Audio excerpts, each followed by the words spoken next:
चरण सरोजम सांद्र नीलांबुदाभं जगन निहित पाणी मंडनम मंडनानाम तरुण तुलसीमाला कंदनम कंजनेत्रम सदय धवल हासन विठ्ठलं चिंतयामि।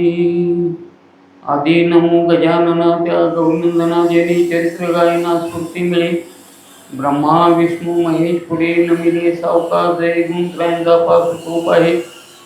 ज्योतिबा वाडी रत्नागिरी जगदंबा माता कोल्हापुरी विठोबा माता पंढरपुरी नमोता बाल मुकुंदमणी स्वामी विश्वंभर श्री गुरुनामी नरसिंह सरस्वती ग्रामी औदुंबरासी अहो छत्रपतीची भवानी तलवार दिली परजोनी जगतो हिंदू म्हणून अभिमानाने भरतखंड जंबूद्वीप माझी लक्षती ताचे दीप उजळती जाती पापता पाहुतयाते लक्ष्मी केशव कुलस्वामी आपण वसावे बुद्धिधामी प्रतिभावनती संयमी असो द्यावी आणि बाळूमामा सोयेशी तरी सोये चरित्र गायना होये मजमुडासी गुरु हा संत कुळीचा राजा गुरु हा प्राण विसावा माझा गुरुवीर देव तुझा पाहता नाही त्रैलोकी गुरु हा सुखाचा असा गुरु गुरु हा प्रेमाचा गुरु गुरु हा धैर्याचा डोंगरू कदा काळी डळमळेना गुरु वैराग्याचे मूळ गुरु हा परब्रह्म केवळ गुरु सोडवी तात्काळ गाठ लिंग देहाचे गुरु हा साधकासी साय गुरु हा भक्ता लागी माय गुरु हा कामधेनु गाय भक्ता घरी दुखतसे गुरु घाली ज्ञानांजन गुरु दाखवी निजधन गुरु सौभाग्य देऊन साधू बोधनांदवी गुरु मुक्तीचे मंडन गुरु दुष्टाची दंडन गुरु पापाचे खंडन नाना परिवारी तसे काया काशी गुरुपदेशी तारक मंत्र दिला महासी बाप रकुमा देवी वराशी ध्यान मानसी लागले गुरुवा सुखाचा सा गुरु गुरुवा प्रेमाचा गुरु गुरुवा धैर्याचा डोंगरू कदा काळी डळमळेना ओम पार्थाय प्रतिबोधितां भगवता नारायणेन स्वयं व्यासेन ग्रंथिता पुराणमुनिना मध्ये महाभारतं महायोगपीठे तटे भीमरथ्या वरं पुंडलीकाय दातुं मुनीन्द्रे समागत्य तिष्ठन्तमानन्दतन्दं परब्रह्मलिंगं भजे पांडुरंगं विठ्ठलामुचे जीवन आगमा निगमाते स्थान विठ्ठल सिद्धीचे साधन विठ्ठल ध्यान विसावा विठ्ठल कुळीचे दैवत विठ्ठल वितगोचित विठ्ठल पुण्यानी पुरुषात आवडे मात विठ्ठलाची विठ्ठल विस्तारला जनी सत्तई पाताळी भरुनी विठ्ठल व्यापक त्रिभुवनी विठ्ठल मुनी मानसे विठ्ठल जीविता जिवाळा विठ्ठल कृपेचा कोवळा विठ्ठल प्रेमाचा पुतळा लावी याला चाळा विश्व विठ्ठले विठ्ठल बाप माये चुलता विठ्ठल भगिनी भ्राता विठ्ठले वीन चाड नाही गोता तुका म्हणे आता नाही दुसरे विठ्ठल कुळीचे दैवत विठ्ठल वितगोचित विठ्ठल पुण्यानी पुरुषात आवडे मात विठ्ठलाची प्रवृत्तीच्या निवृत्तीच्या कार्य भयाभये बंध मोक्षाचे यावेती बुद्धीसा पार्थ सात्विकी। आज या ठिकाणी विठ्ठल रुक्मिणी मंदिर मध्ये सरोडे गावामध्ये चाललेला अधिक मास निमित्त हा सप्ताह या महासप्त्याच्या आजची सेवा प्रवचन रूपी मद पामराच्या वाट्याला आलेली आहे। पांडुरंगाच्या कृपेनं बाळूमामांच्या आशीर्वादाने तुम्हा संत सज्जनांच्या प्रेमातून आजची प्रवचन सेवा आपण त्यांच्याच कृपेनं बोलविता धनी वेगळाची या न्यायाप्रमाणे आपण सेवा करायची आहे। सेवेसाठी 18व्या अध्यायाकडे लक्ष दिलेलं आहे। प्रवृत्तीचे निवृत्तीचे कार्य भयाभये बंध मोक्षेचे या व्यक्ती बुद्धीसा पार्थ सात्विकी।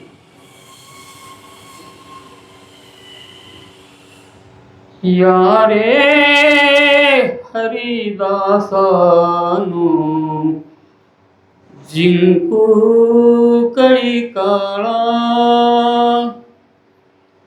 या रे हरिदासानो जिंकू कळी काळा तुका म्हणे येथे प्रेम भंगू नये कोणी देव भक्त दोन्ही निवडिता पातक या रे हरिदासानो जिंकू कळी काळा. तुकाराम महाराजांचा अभंग आहे. कलियुगामध्ये सर्व मानव जातीला तुकाराम महाराजांनी उपदेश केलेला आहे. उपजे ते नाशे नाशिले पुनरपी दिसे घटिका यंत्र जैसे परिभ्रमिगा देहाच्या गावा आलिया जन्म मृत्यूच्या सोहळीया ना म्हणे नया धनंजया तया परी. ज्ञानेश्वर महाराजांनी सांगितलेलं आहे, तुकाराम महाराजांनी सांगितलेलं आहे, नाशिवंत देह जाणार सकळ आयुष्य खातो का सावधान. ऐशी दशा येईल पुढे मग मन होईल ओढे चिंतूनी रोकडे आत्मज्ञान. तुमच्या आमच्यासाठी जडजीवांचा उद्धार करण्यासाठी साधू संतांनी या कलियुगामध्ये येण्याचं प्रयोजन जर काय असेल तर तुम्हा आम्हाला भगवत भक्तीचा संदेश देण्याचं काम त्यांनी केलेलं आहे. मार्ग जाऊनी गेले आधी दयानिधी संत तेनेची पंते चालू जाता न पडे गुंता कोटी काय. त्यांनी सांगितलेल्या वाटेनं मुकाट्यानं आपण जाण्याचा प्रयत्न करायचा. आपण तिथं फाजीलपणा काय करायचा नाही. त्यांनी सांगितलंय पक्षी अंगणी उतरती ती काय गुंतवणी राहती वस्ती कर वस्ती आला प्रातःकाली उठून गेला तैसे असावे संसारी. मनुष्य देह जो आहे नास्तिक मनुष्य जो असतो, दुर्दैवी मनुष्य असतो, अश्रद्धावान मनुष्य असतो, जो संसारी मनुष्य असतो, देवापासून दूर असतो, त्याचा विषय हा भोग प्रधान आहे. भक्ती प्रधान नाही. ते भोग प्रधानामध्ये काय हाल अपेष्ट आहेत. नरकाच्या वाटाशिवाय दुसरे गत्यंतर नाही. किती वेळा जन्म यावे किती व्हावे फजित. जन्माला येत असताना चुकून काग टाळी न्यायाप्रमाण मनुष्य देह आपल्याला मिळालेला आहे. पाप आणि पुण्य समान झाल्यानंतर मनुष्य देह मिळतो. त्याच्यामध्ये जर पापाचा वाटा जास्त असेल तर नरकवास भोगतो, पुण्याचा वाटा जास्त असेल तर स्वर्गलोक प्राप्त होतो आणि पाप पुण्य समान असल्यानंतर मनुष्य देह मिळतो. त्याच्यामध्ये असणारी जी सूत्र आहेत त्याच्यामध्ये अतिशय पुण्यवान जर असेल तर घेईन मी जन्म यासाठी देवा तुझी चरण सेवा साधावया या न्यायाप्रमाणे भक्ताच्या घरी जन्म मिळेल. आणि नुसता मनुष्य देह मिळाला उपट सुंब्यासारखा दगडासारखा मिळून काय उपयोग. ज्ञानेश्वर महाराज सांगतात, तुकाराम महाराज म्हणतात,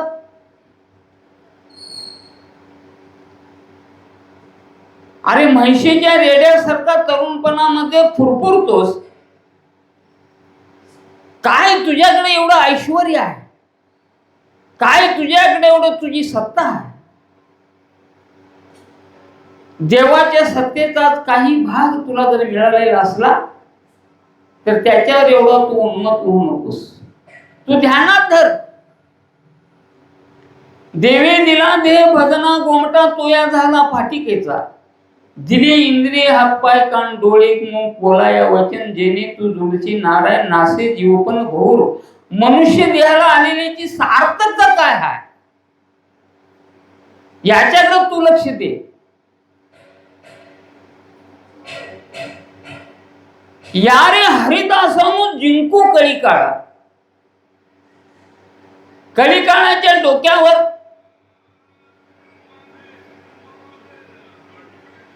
त्याच्या माथ्यावर पाय ठेवून उभा राहण्याचं सामर्थ्य तुकाराम महाराजांनी दाखवून दिलेलं आहे.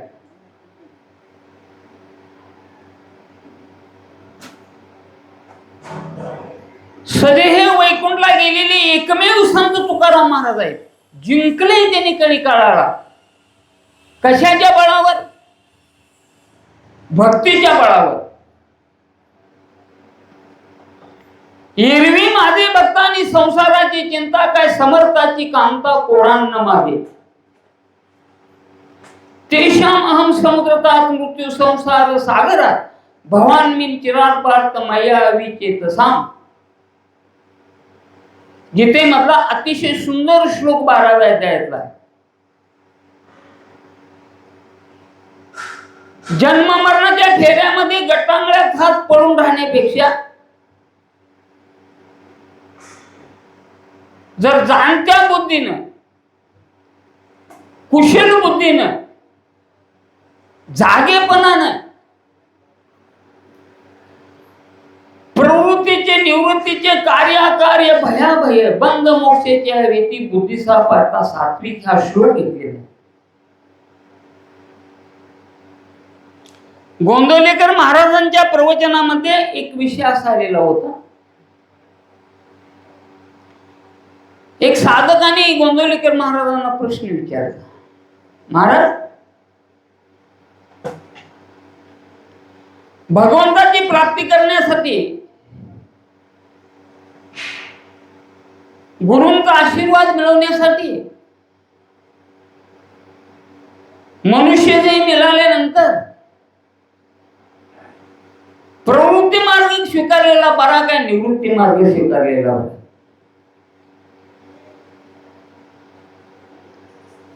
तुम्हाला समजण्यासाठी प्रवृत्ती मार्ग या शब्दाचा अर्थ सर्व संतांनी सांगितलेला आहे ग्रस्त आश्रम. निवृत्ती मार्ग या शब्दाचा साधा अर्थ आहे संन्यास. महाराज, मी संन्यास घेतलेला बरा काय ग्रस्त आश्रम स्वीकारलेला बरा भगवंताच्या प्राप्तीसाठी? गोंदिलकर महाराज म्हणले, बसा.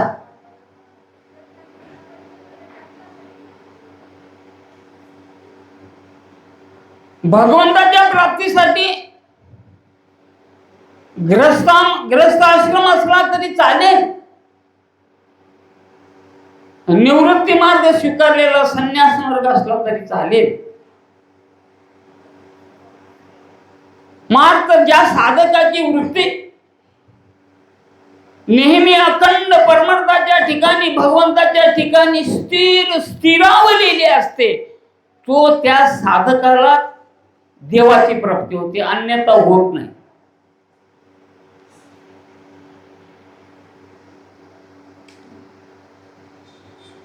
प्रवृत्ती मार्गाने भगवंताची प्राप्ती कुणी करून घेतली?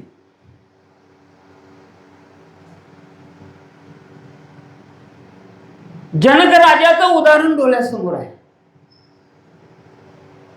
याज्ञवल्क्य मुनींच्या आश्रमामध्ये याज्ञवल्क्य मुनी त्यांचे गुरु जनक राजांचे गृहस्थ आश्रम स्वीकारलेला होता आणि गृहस्थ आश्रमातून राज्याचा राज्यकारभार करण्यासाठी लोक कल्याणकारी निर्णय घेण्याची क्षमता जनक राजाकडे होती.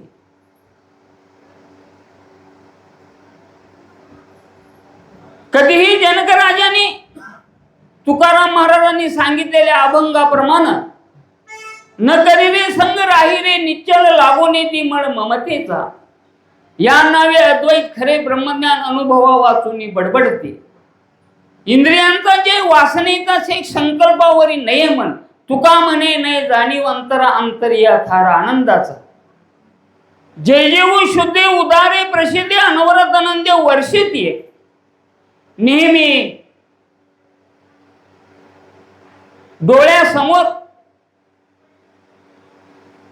या श्लोकाचा अर्थ जनकराजांनी ठेवलेला आहे.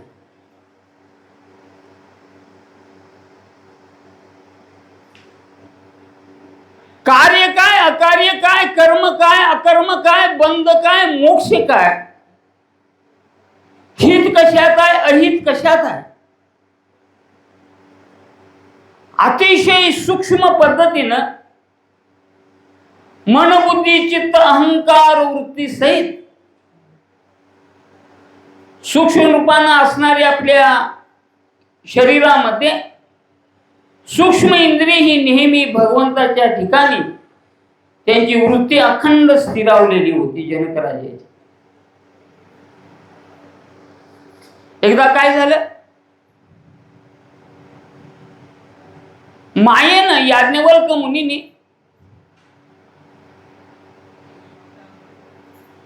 उपदेश सांगत असताना, निरूपण सांगत असताना अनेक शिष्य याज्ञवल्क्यांच्या महालामध्ये येत होते. मिथिला नगरीमध्ये सभामंडप भरलेला होता. मायेनं मिथिला नगरीला आग लागली. हळूहळू जनकराजाचा वाडा पेटला. कुजबूज चालू झाली. ज्यांना संसारात हित वाटतंय ती मागल्या माग पळून गेली आग विझवण्यासाठी. जनकराजांचं इंद्रियांचा जय वासनेचा क्षय संकल्पावरी नयमन, इंद्रिय जिंकलेली होती. सर्व इंद्रिय भगवंताच्या ठिकाणी लीन झालेली होती.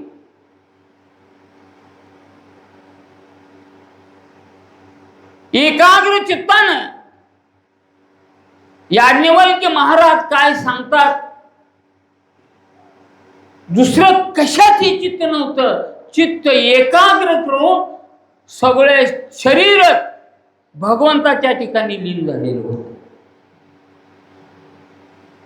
सगळी पूर्ण निघून गेली.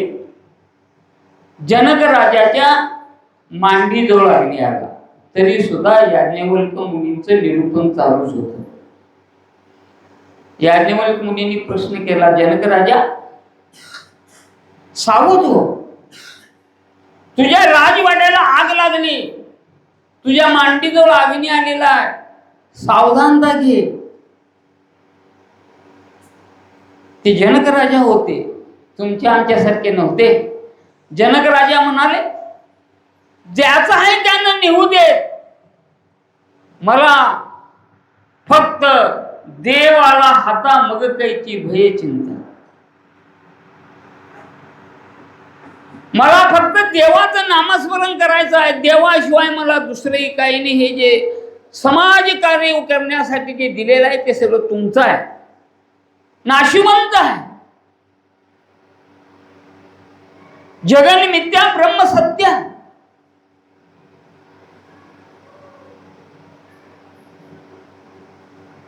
योग्य काय, अयोग्य काय, नीती काय, अनीती काय, कर्तव्य काय, अकर्तव्य काय, बंध काय, मोक्ष काय, याचा सारासार विचारानं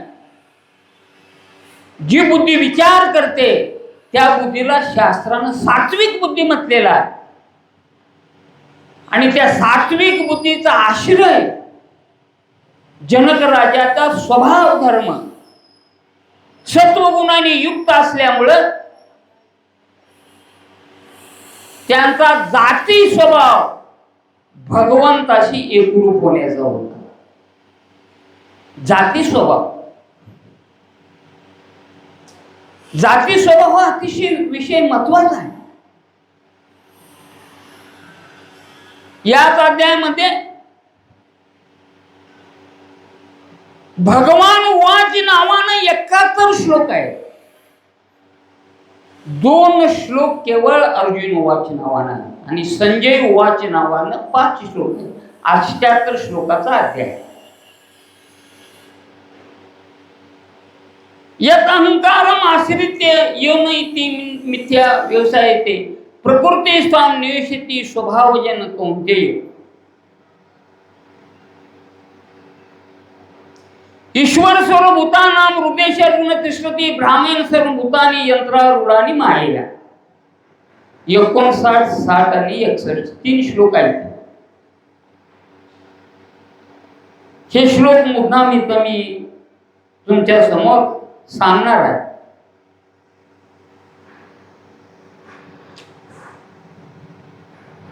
ईश्वर महात्मे जगाचे मालक ब्रह्मांड नायक श्री समर्थ सद्गुरु बाळूमा यांचा जन्म 1892 ला झाला आणि 1966 ला समाधी घेतली. लहानपण अकोळमध्ये गेलं. त्यांचे पूर्वज होते ते गोकाक तालुक्यामध्ये आरभावी गावामध्ये होते. मारुतीचे पुजारी होते, उपासक होते. त्यांचे आई वडील होते ते धन्य त्याची माता, धन्य त्याचा पिता, साठवाला दाता त्रैलोक्याचा, त्रैलोक्याचा दाता, जगाचा मालक सत्यवा आणि मायापांच्या पोटी जन्माला आले. अकोळमध्ये जन्माला आले. घरामध्ये मुलं बाळे जास्त असल्यामुळं वाट्याला दारिद्र्य अवस्था. मुलांचं संगोपन करण्यासाठी आपल्या पाहुण्यांच्याकडे अकोळला गेले. त्याच अकोळ गावामध्ये हिरापा खिलारे नावांच्या मामांची बहीण त्यांना दिली होती. हिरापा खिलारे नाव. सत्यवा आणि मायापाया आई वडिलांनी. आणि त्यांच्या संबंधामुळे अकोळमध्ये संसार थाटण्याचा प्रयत्न केला. मामा लहानपणी जन्मल्यानंतर एकांतवास मामांना अतिशय प्रिय. लहानपणी 8, 9, 10 वर्षाचे असताना रामकृष्ण परमहंस स्वामी विवेकानंद, गजानन महाराज, गोंदवलेकर महाराज, अक्कलकोट स्वामी भालचंद्र महाराज, सर्व महाराजांची आपण चरित्र काढून बघितले. स्वतःच्या घरच्या कल्याणासाठी त्यांनी कसलाही विचार केला नाही. बुडते हे जन्न दकवे डोळा येतो कळवळा म्हणून या. समाजाच्या हितासाठी त्यांनी विचार केला. समाजाचं हित म्हणजे काय? व्यापक विचार त्यांच्याकडे होता. धर्माचे पालन करणे, पाखंड खंडन हे जे आम्हा करणे, काम बिन वाढवावे ना, सर्व साधू संतांचा हाच विचार होता. धर्माचं रक्षण करणे. धर्माचं रक्षण इतर कोणत्याही जातीला करता येत नाही. 184 योनीमध्ये केवळ मनुष्य देहालाच करता येत. काय कुठं कोणी ऐकलंय?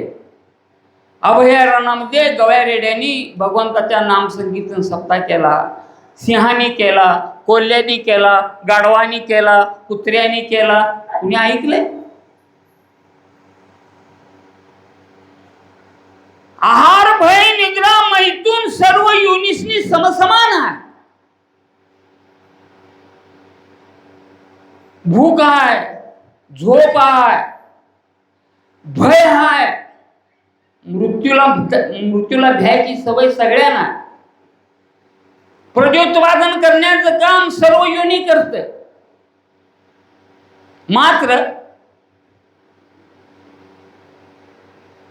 भगवंताने असा विचार केला, सर्व युनिसनी समान अधिकार दिलेला आहे, पण मला जाणण्याची बुद्धी कुणाकडे नाही, ती केवळ मनुष्य देहामध्ये गेली आहे. तैसा हृदयामध्ये रामू असता सर्वसुखाचा आरामो भ्रांतासी कामो विषयावरी. मनुष्य देहाचा आश्रय भगवंताने घेतलेला आहे. मात्र मन बुद्धी चित्त अहंकार, हित काय अहित काय, पाप काय पुण्य काय, फायदा काय तोटा काय, हित कशात आहे अहित कशात आहे, निषिद्ध कर्म काय विहित कर्म काय, ह्या गोष्टीचा सारासार विचार करण्याची क्षमता केवळ मनुष्य देहामध्ये आहे. इतर युनीला त्याचा अधिकार नाही, त्याला करता पण येत नाही.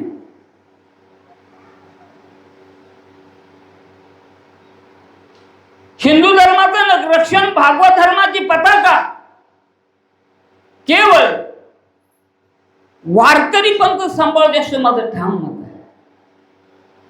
बाकीचं पंथ जन्माला येतात,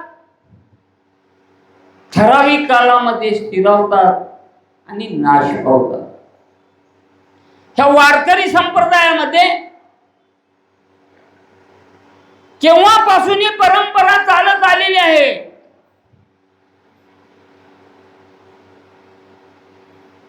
आदिनाथ गुरु सकळ सिद्धांता मच्छिंद्र तयाचा मुख्य शिष्य मच्छिंद्राने पोत गोरक्षाशी केला, गोरक्ष ओळला गहिनी प्रती, गहिनी प्रसादी निवृत्ती दातारू ज्ञान देवा सार चोजविले. मुख्य महाविष्णू चैतन्याचे मूळ संप्रदाय फळ येथून या.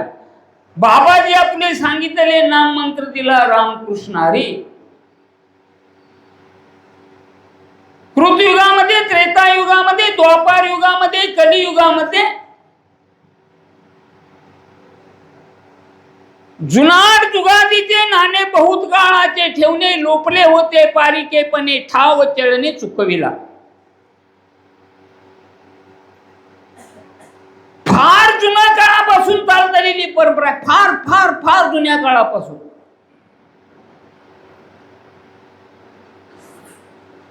समुद्राच्या पाण्याला जसं मोजमाप नाही, तसं वारकरी संप्रदाय केव्हापासून सुरू झाला त्याचं मोजमाप करता येत नाही.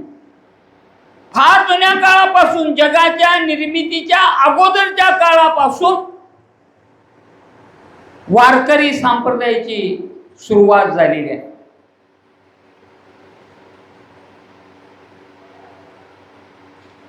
पंढरी महात्म्य ग्रंथामध्ये वर्णन आलेलं आहे. आधी रचली पंढरी मग वैकुंठ नगरी, जेव्हा नव्हते चराचर तेव्हा होते पंढरपूर. जेव्हा नव्हती गोदागंगा तेव्हा होती चंद्रभागा. चंद्रभागेच्या तटी धन्य पंढरी गोमटी, नासेने भूमंडळ उरे पंढरी मंडळ. असे सुदर्शनावरी म्हणून अविनाशी ही पंढरी, नामा म्हणे बा श्री हरी तिम्या देखील पंढरी. त्याच्या अगोदर पासून सगळ्या जगताचा नाश झाला. प्रलय का जरी आला तरी हे ब्रह्मतत्व जे आहे अविनाशाच्या पद्धतीचं, त्याला जन्मही नाही आणि मृत्यू नाही, अखंड ते तेजस्वी रूपानं या जगतामध्ये चालत आलेला आहे. आणि त्याची परंपरा वारकरी संप्रदायाने जपलेली आहे. आदि शंकराचार्यापासून चालत आलेली ही परंपरा आहे. आणि या संप्रदायामध्ये जगतामध्ये असलेल्या सर्व ज्ञानापेक्षा बर्व ज्ञान याच्यामध्ये आहे, बर्व ज्ञान. आणि याच संप्रदायामध्ये धन्य आनंदाची सापडली वेळ. या संप्रदायामध्ये धन्य आनंद मिळण्यासाठी याचा आपण पाठलाग करण्याची गरज आहे. अहोरात्र त्याची धडपड करण्याची गरज आहे. सर्व साधू संतांनी हे जाणलं. या निशा सर्व भूतानाम तशाम जागृती संयमी यशा जागृती भूतानी सा निशा पश्यतो मुने. जेवढे जेवढे जगतामध्ये असलेले जे संत आहेत, महात्मे आहेत, सज्जन आहेत, भक्त आहेत, साधू संत आहेत, ते नेहमी परमार्थाच्या ठिकाणी, ब्रह्मज्ञानाच्या ठिकाणी, देवाच्या ठिकाणी नेहमी जागे असतात. आणि अश्रद्धावान, दुर्दैवी, दुष्ट, दुर्जन हे नेहमी आपल्या स्वतःच्या हितामध्ये, संसारामध्ये जागे असतात आणि परमानंदामध्ये गाढ झोपलेले असतात. हा फरक आहे.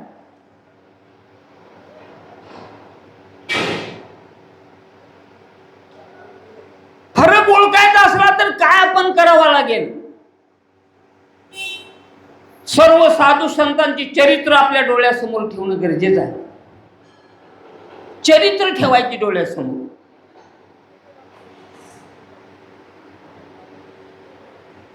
ज्ञानेश्वर महाराजांचं चरित्र घ्यायचं, तुकाराम महाराजांचं चरित्र घ्यायचं, गोंदवलेकर महाराजांचं घ्यायचं, गजानन महाराजांचं घ्यायचं आणि अलीकडल्या कलियुगामध्ये बाळूमांचं चरित्र आपल्या डोळ्यासमोर ठेवायचं.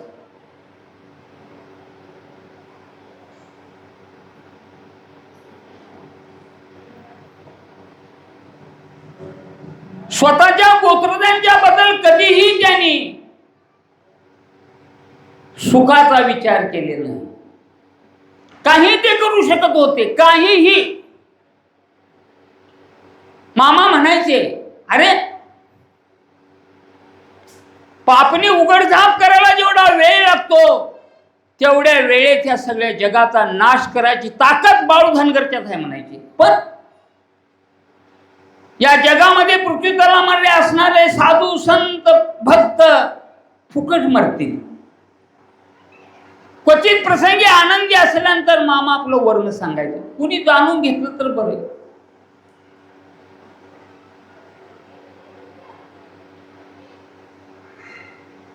दिवस उगवतो त्या दिशेपासून दिवस मावळतो त्या दिशेपर्यंत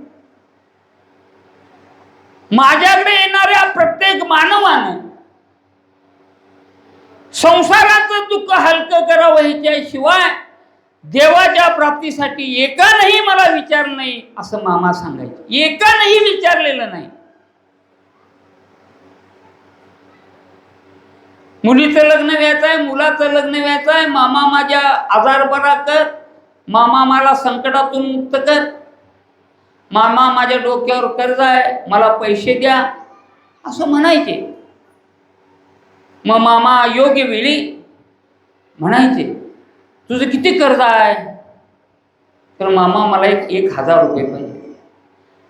अरे मी काय सावकार आहे?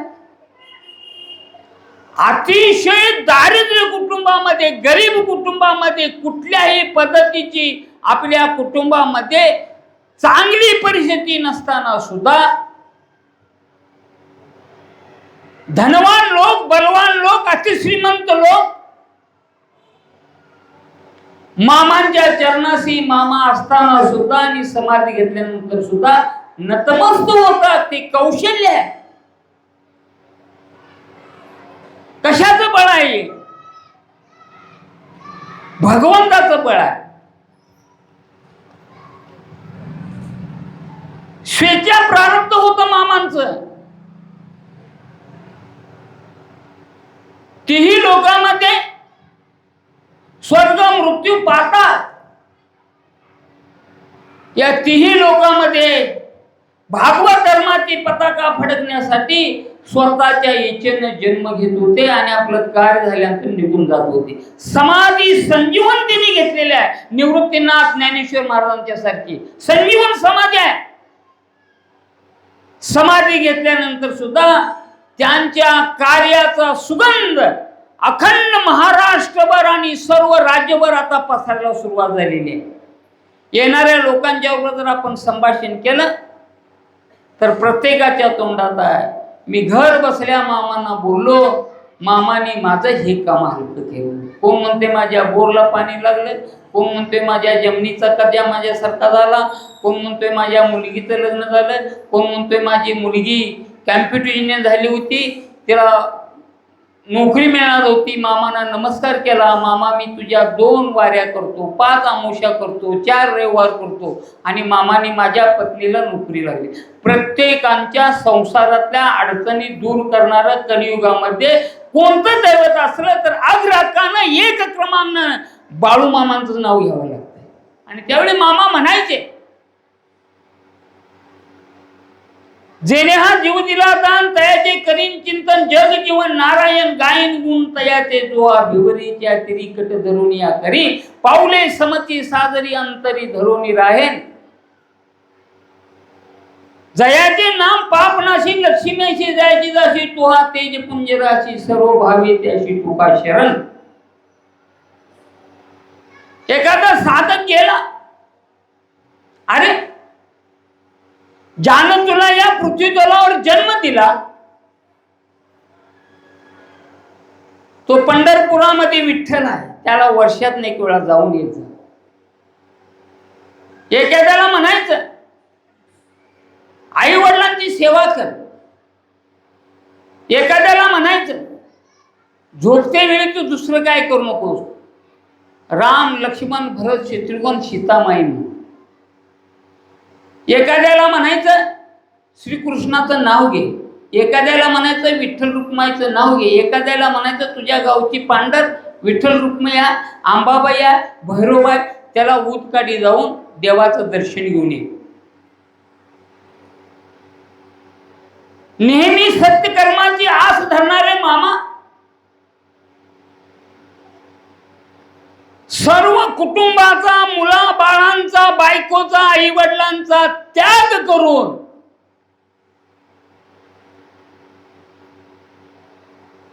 झाली संध्या संदेह माझा गेला आत्मा राम हृदयी प्रगटला, सहज कर्मीची झाली ब्रह्मार्पण, जन नोये अवघा जनार्दनाईशी ऐकता निवृत्ती साधूजन, एका जनार्दनी बाणली निज पुनगा.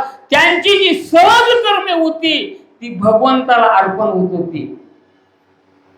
आणि अखंड जग आहे, जगचा अवघा देव वासनेचा पुसावा ठाव, अखंड जगाला त्याने आपलं म्हटलेलं होतं.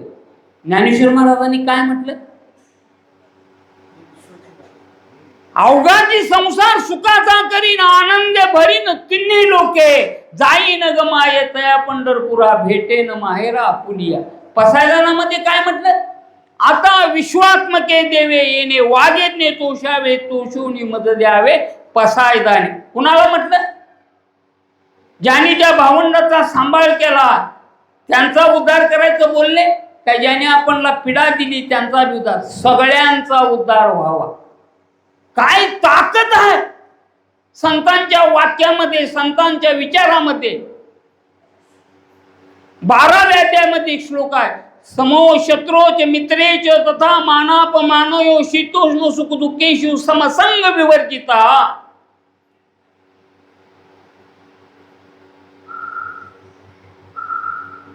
त्याच्यापुढे उभ्या, पार्था जयाची आठाई, वैषम्याची वार्ता नाही, रिपू मित्रा दोई सरिसा पाडू. घरचे उजेडू करावा, पारखे अंधारू पाडावा, हे नोहेची का पांडवा दीपू जैसा. खांडावया घावगाली का लावणी जायने केली, दोघा एकची सावली उर्षे दे जैसा. नाद रेषी नंडू पाळी तसे गोडू, गाळी तया कोडू नोहेची जेवी. म्हणजे काय, समत्व बुद्धीचा विचार ज्ञानेश्वर महाराजांनी सांगितला आहे अर्जुनाला. समत्व बुद्धीचा विचार तू केला तर तुला या युद्धापासून कसल्याही पद्धतीचा शोक करण्याचं कारण नाही, तुला पाप लागणार नाही. समत्व बुद्धीने विचार कर, तू क्षत्रिय कुळामध्ये जन्मलेला आहे, तुझ्या जातीचा स्वभाव युद्ध करणे, त्याच्यामध्ये जय मिळाला तर जनतेचं राज्य करशील, पराजय मिळाला तरी स्वर्गाला जाशील. तुझा जाती स्वभाव क्षत्रिय कुळातला आहे.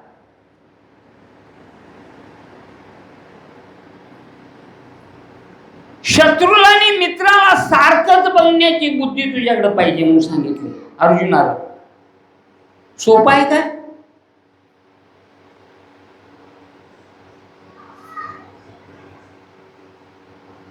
राधानगरी बुदरगड आजरा तालुक्यामध्ये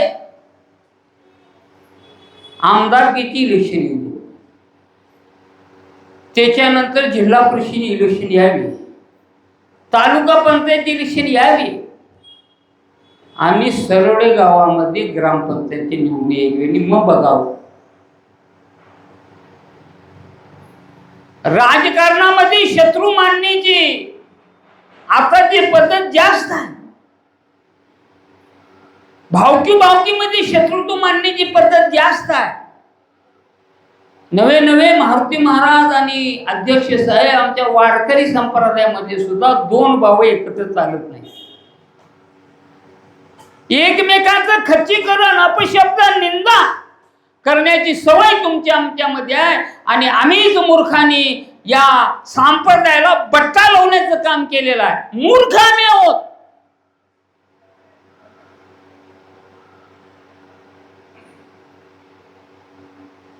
आंधळ्या पांगळ्यांच्या अभंगामध्ये एक प्रमाण आहे. ब्राह्मणाचं पोर एक खेळासी भ्याले, 12 वर्ष लपाले रे, कापत कापत बाहेर आले, नागवेची पळून गेले रे. ऐक खेळिया तुझ सांगितले, ऐसे जाणून खेळ खेळिये, खेळिया माझा हनम्या शाना, न पडे काम व्यसनी रे. कामची नाही ते क्रोधची कैचा, ते कैते भांडण रे. रामगड्याची आवड मोठी, म्हणून लंकेशी पेने रे. ऐक खेळिया तुझ सांगितले, ऐसे जाणून खेळ खेळी रे. शुक महाराज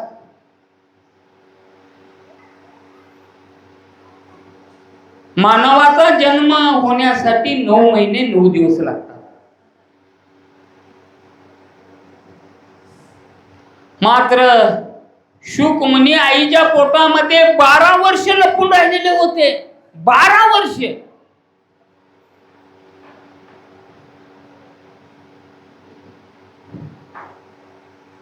ते उपस्थास त्यांना ज्ञान होतं. कलियुगामधला असणारा मानव देहाचा समाज किती उद्धट आणि किती नीच आहे याची भीती त्यांनासारखी वाटत होती शुक महाराजांना. आईच्या उदरामध्ये 12 वर्ष लपलेले होते. ब्राह्मणाचं पोर एक खेळाशी बहाले, 12 वर्ष लपाले रे. 12 वर्ष आईच्या पोटामध्ये राहिलं. आणि मग व्यास महर्षींनी शुका ये बाहेर ये, बाहेर ये, बाहेर ये म्हणून सांगितलं. ह्याला भ्याल, या पापमय जीवनामध्ये माझा काय टिकाव लागणार म्हणून भ्याल. कापत कापत बाहेर आले, नागवेची पळून गेले रे. पुढं एका सरोवरामध्ये स्त्रिया स्नान करत होत्या, कपडे घालत होत्या.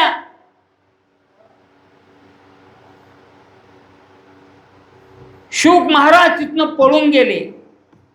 त्यांना त्या स्त्रिया आपल्या आई भगिनीसारख्या वाटल्या.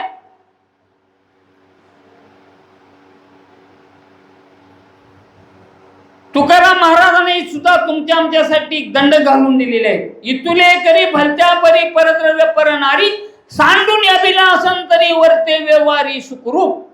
दंड घालून आहे. स्त्रीलाही माता समान, आई समान मानावी.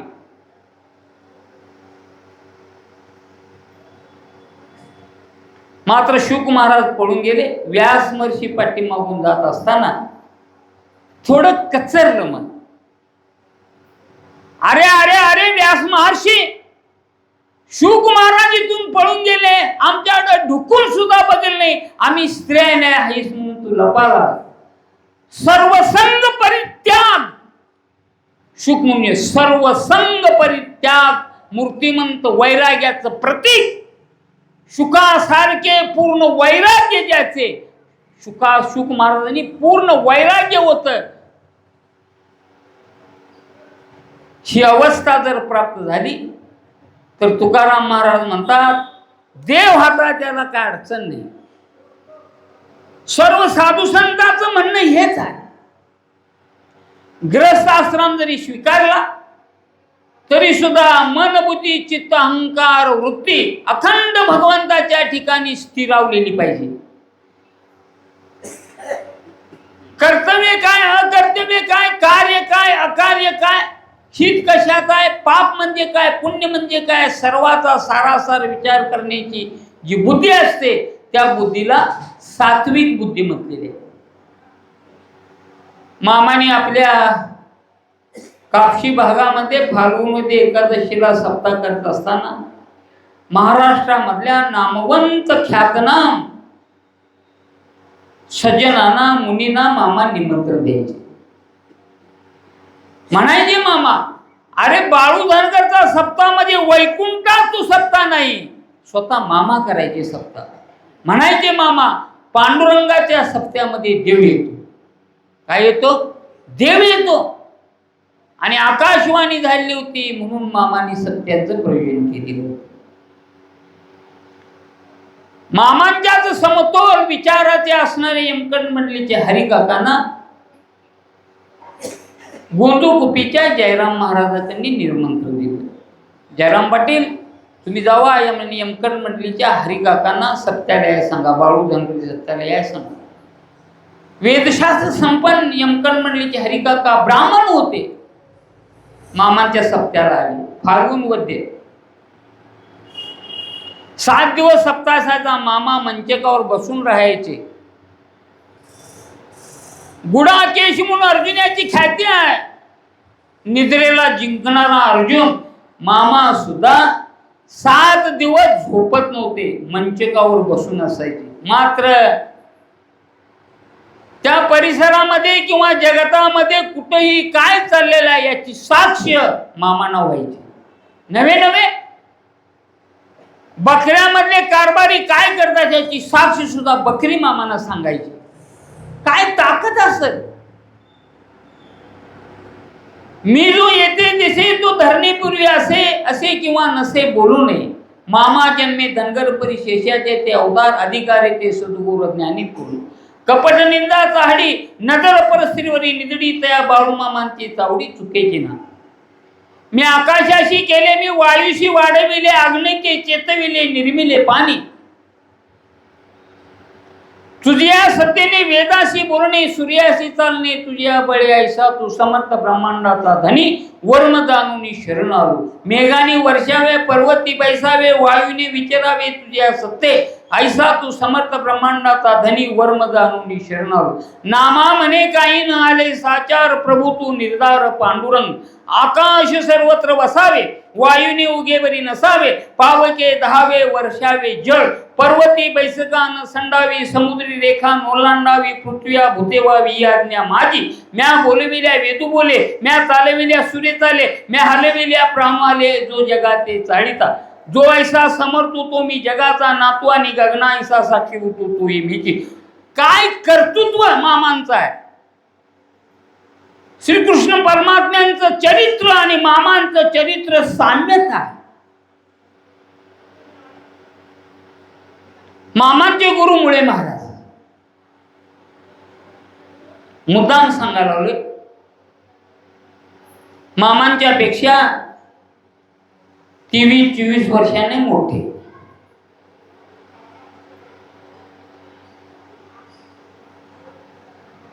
मुळे महाराजांच्या सानिध्यामध्ये सुद्धा मामा असायचे. भालचंद्र महाराज कणकोलीचे असायचे. समकालीन लोक होती ती गुरु होते. मुदाल तिथ्यापासून फिजुडेपर्यंत त्यांचा राजमार्ग असायचा. कुणाचा? मुळे महाराजांचा. तुमच्या या सरडे गावामधून एकदा चालत जात असताना त्या काळी 1942 पासून 1900 साधारणपणे 55-50 पर्यंत 1969ला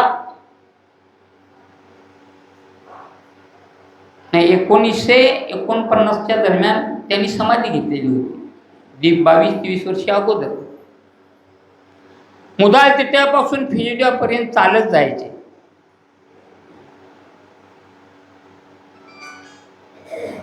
चालत जात असताना तुमच्या सरवडे गावातील काही तरुण मुलांनी मुळे महाराजांची चेष्टा करायला सुरुवात केली. महाराज, तुमच्यात आणि आमच्यात काय फरक आहे?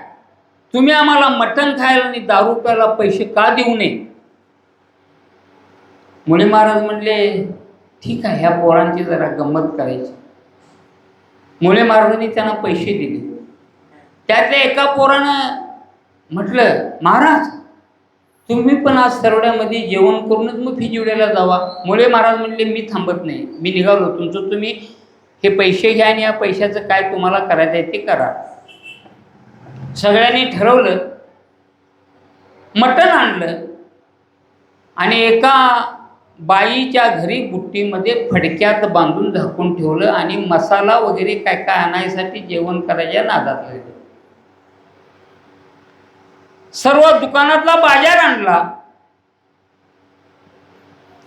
आणि मटण शिजवण्यासाठी बाईच्या बुट्टी उघडली आणि फडक्यातलं मटण घ्यायला लागले.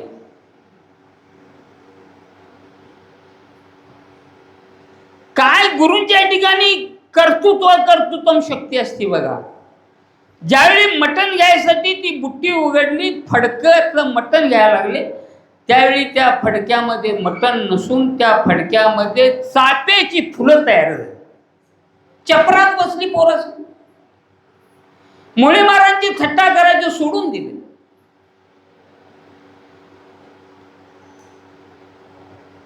सालपेवाडीत एक शंकर कांबळे म्हणून होते. डोक्यावरून लाकडं विकायचं काम करायचं गारगुटीत ना, आणि उरलेली काही 5-7, 7-8, 10 लाकडं असतील तर मुळे महाराजांच्या इथे टाकायची. मुळे महाराज तिची धुनी करायची. पावसाळ्या दिवसात, थंडीच्या दिवसात धुनी करायची आणि बसायचे. पूर्वीच्या काळी मंदिराच्या ठिकाणी जुनी माणसं धुनी करत होते. लाकडं घालायचे आणि त्याच्या गावाच्या सगळ्या चर्चा करत बसायचं.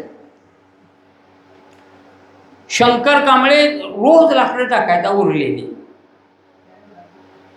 पण त्या काळी त्यांना मोठं संकट पडलेलं होतं. शंकर कांबळेंना मुलग्याचं लग्न ठरलेलं होतं. 2-3 दिवसावर लग्न होतं. घरामध्ये अन्नाचा एक कण नाही, काही एक दमडी नाही.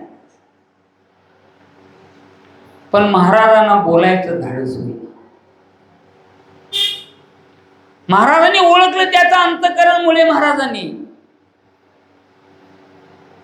आणि गप्प बसला. महाराज त्यांना जाताना चहा करून द्यायचे.